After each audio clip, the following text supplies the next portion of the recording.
Welcome to my channel Shyam Trading Idea. Learn, earn and teach to other. आप सभी का स्वागत है आपके अपने चैनल श्याम ट्रेडिंग आइडिया में। सीखे कमाएं और दूसरों को सिखाएं। अस्वीकरण। इस वीडियो में दी गई जानकारी केवल सूचनात्मक उद्देश्यों के लिए है और इसे किसी भी प्रकार की सलाह नहीं माना जाना चाहिए। चैनल इस जानकारी की सटीकता के लिए जिम्मेदार नहीं है। कृपया कोई भी निवेश करने से पहले अपने वित्तीय सलाहकार से परामर्श लें।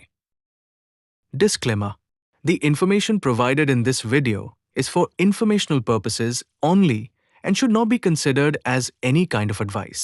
The channel is not responsible for the accuracy of this information. Please consult your financial advisor before making any investment.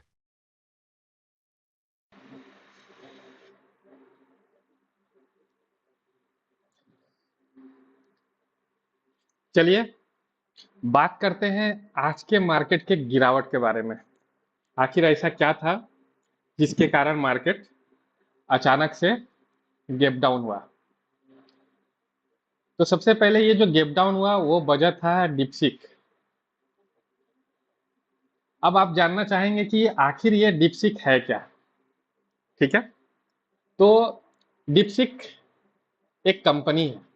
ठीक है, और ये क्या है, चाइना बेस्ड एक कंपनी है जिसने एक स्टार्टअप किया है।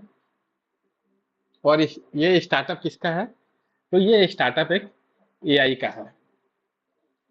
और इस एआई के स्टार्टअप से पूरा यूएस मार्केट में हलचल है और वहाँ एक बड़ी गिरावट दिख रही है।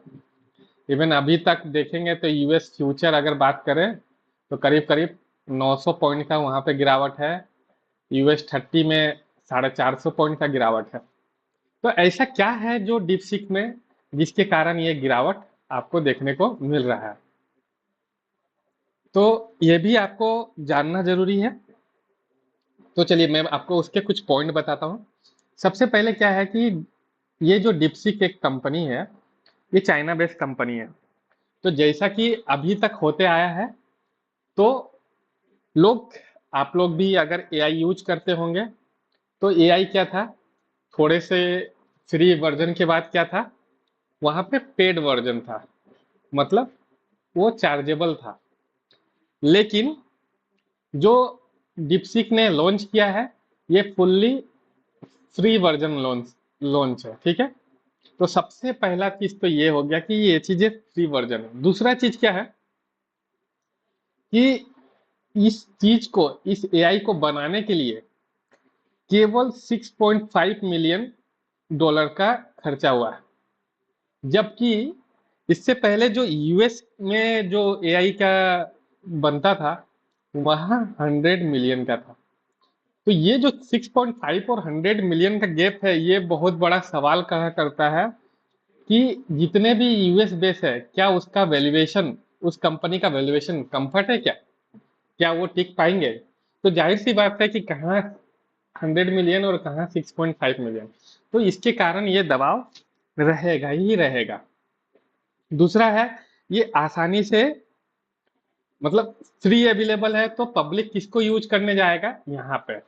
हाँ, अब ये है कि इन फ्यूचर इसको लेके विवाद किस तरह का चीज है कि ये आपके डेटा को ये करेगा वो करेगा, इस तरह का कुछ नेगेटिव आए तो वो अलग चीज है। ये है। अब इसमें और भी फीचर्स है जो काफी अच्छे हैं। और ऐसा नहीं है कि ये 6.5 मिलियन का बना हुआ है तो ये सस्ता है तो ज्यादा कुछ नहीं होगा, ऐसा भी नहीं है। डीप सिक्स में ना टोटल 671 बिलियन पैरामीटर जो एआई का वर्किंग होता है ना, तो 671 है। और उसमें से केवल 37 बिलियन पैरामीटर यूज करके वो आपको, आप जो सवाल पूछते हैं उसका आंसर वो आसानी से दे देता है। तो यहाँ पे काफी मतलब फास्ट और यूजफुल चीजें हैं। तो ये चीजें आपको जानना जरूरी है कि डीपसीक आगे इम्पैक्ट डाल सकता है। तो अभी हमें देखना है कि ये जो अभी तक बात हो रहा था कि एआई के कारण सारे आईटी स्पेस में दिक्कत आ सकता है, तो वो इस वजह से आ सकता है। तो ऐसे में आप थोड़ा से, अगर आईटी में आपके कुछ है तो आप एक स्टॉप लॉस के साथ रहें और अपने आप को थोड़ा सा सेफ रखें कि ये अभी डिप कितना ज़्यादा हो सकता है ये पता धीरे धीरे लगेगा। आज शाम के मार्केट में दिखेगा कि इसका कैसा असर रहता है। तो ये रहा आपके लिए डीप सीप के बारे में जानकारी और जो आपको होना चाहिए। अब बात करते हैं कि कल क्या करें और कल निफ्टी में किस लेवल पे करें। उससे पहले आज बात करते हैं कि निफ्टी में क्या हुआ कि एक बार ये नीचे आया तो सही, फिर लगा कि 22,850 का सपोर्ट मिल जाएगा तो काफी देर समय भी बिताया, लेकिन ये धीरे धीरे फाइनली 22,800 को भी ब्रेक किया है। तो अब जो लेवल निकल के आता है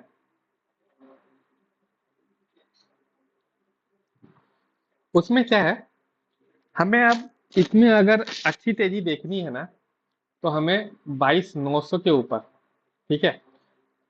अब मैं अभी भी तेजी की बात कर रहा हूँ मंदी की, तो मैं अभी दोनों तरफ की बात कर रहा हूँ। तेजी इसलिए कि ये जो है ना ये पूरा एक्सपायरी वीक है, ठीक है। और कल क्या है, सेंसेक्स की एक्सपायरी है, बैंकिक्स की एक्सपायरी है, दोनों की एक्सपायरी रहेगी, ठीक है। तो उसको देखते हुए 22,900 के ऊपर, मतलब मार्केट वोलेटाइल होकर ऊपर जा सकता है, तो 22,900 के ऊपर आप पॉजिटिव रहिए। वहां पे ऊपर में 22,950 का लेवल और 23,100 तक के दो लेवल के लिए आप ऊपर में व्यू रख सकते हैं। जबकि अगर नीचे का आप नया फॉल देखना चाहते हैं तो हमें 22,850 के नीचे से बियरिश रहना चाहिए। वहां से आपको 22,750 का लेवल और 650 के लेवल आपको देखने को मिल सकते हैं। तो आने वाले कुछ दिन दिक्कत भरे हो सकते हैं, तो छोटे क्वांटिटी से और स्टॉप लॉस के साथ ही ट्रेड करें। अब बात करते हैं बैंक निफ्टी में। तो बैंक निफ्टी में अगर बात करें तो आज यहाँ पे एक तो आईसीआईसी के अच्छे रिजल्ट थे उसने, और एसबीआई के तरफ से जो सपोर्ट मिला, इन सबको लेके मार्केट में एक बार वापस मार्केट रिबाउंड हुआ और वापस नीचे ही रहा। और फाइनली एक अच्छा चीज इसमें यही है कि 48,000 के लेवल को ये सस्टेन किया, ठीक है। तो ये एक अच्छा चीज है। अगर अब जो चीजें बात है कि आगे बैंक निफ्टी क्या सपोर्ट दे सकता है, तो अभी यही है कि बैंक निफ्टी निफ्टी को बचाएगा क्या, ये कल देखने वाली बात रहेगी। आज तो उसको बैंक निफ्टी के सपोर्ट के वजह से कम गिरा। तो अभी देखते हैं बैंक निफ्टी में अब जो सपोर्ट निकल के आता है, तो आप 48,100 के ऊपर आप पॉजिटिव रहे। यहां से आप ऊपर रहेंगे तो 48,300 और 550 का लेवल आपको ऊपर के लिए निकल के आता है। जबकि अगर ये नीचे अगर 48 को ब्रेक करता है तो नीचे के लिए आपके पास 47,850 का लेवल खुल के आता है और उसके नीचे 47,600 के लेवल ओपन हो जाते हैं। तो आपको दोनों तरफ के व्यू रखने हैं। यही सेम कंडीशन कुछ इसी पैटर्न में फाइनेंस निफ्टी का भी होगा। आइए वो भी लेवल आपके साथ शेयर करता हूं। तो जो फाइनेंस निफ्टी का अब जो लेवल रहेगा वो निकल के आता है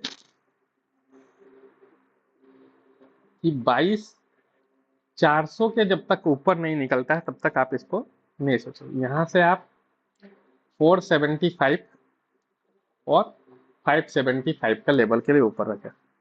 जबकि अगर नीचे के लिए जाएंगे तो 22,350 को ब्रेक करेगा तो वहां से नीचे के लिए है यहाँ से 300 का लेवल और 225 का लेवल निकल के आपके पास है। अब है कि इन सब वजह में मिड कैप का क्या हुआ। तो मिड कैप में भी आईटी का बहुत अच्छा खासा योगदान रहता है, इसीलिए मिड कैप में इसका ज़्यादा असर देखने को मिला। लेकिन अब देखना है कि मिड कैप को, तो मिड कैप में बैंकिंग ज्यादा नहीं है, इसलिए अगर कल बैंक के कारण अब जो निफ्टी में सपोर्ट भी आएगा तो वो मिड कैप में नहीं दिखेगा। तो अभी थोड़ा सा हो सकता है कि कल से मिड कैप और बैंक निफ्टी थोड़ा सा अलग अलग चाल में आपको दिखेगा।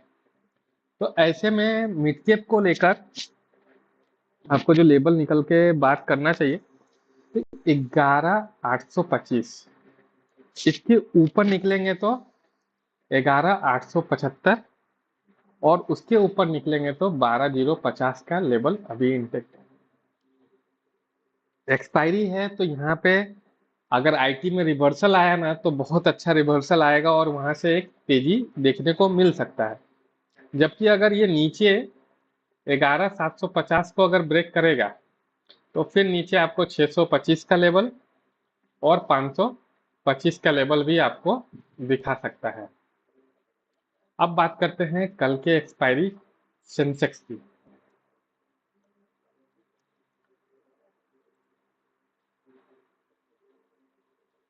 तो सेंसेक्स में अगर देखेंगे तो सेंसेक्स में अब 75,600 के ऊपर जब तक नहीं निकलेगा तब तक आप इसमें पॉजिटिव मत होइए। और जब ये एक बार ऊपर निकलता है तो यहाँ से 750 का लेवल और 76,150 का लेवल आपके लिए निकल के आता है।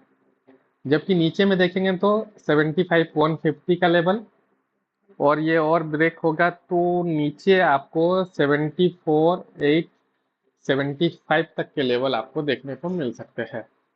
तो थोड़ा सावधानी बरतते हुए ट्रेड करें, स्टॉप लॉस का इस्तेमाल करें, जरूरत ना हो तो इस वीक में आप ट्रेडिंग को अवॉइड कर सकते हैं। आज के लिए इतना ही, धन्यवाद। आज के लिए इतना ही। आपका दिन शुभ हो। शुभ रात्रि।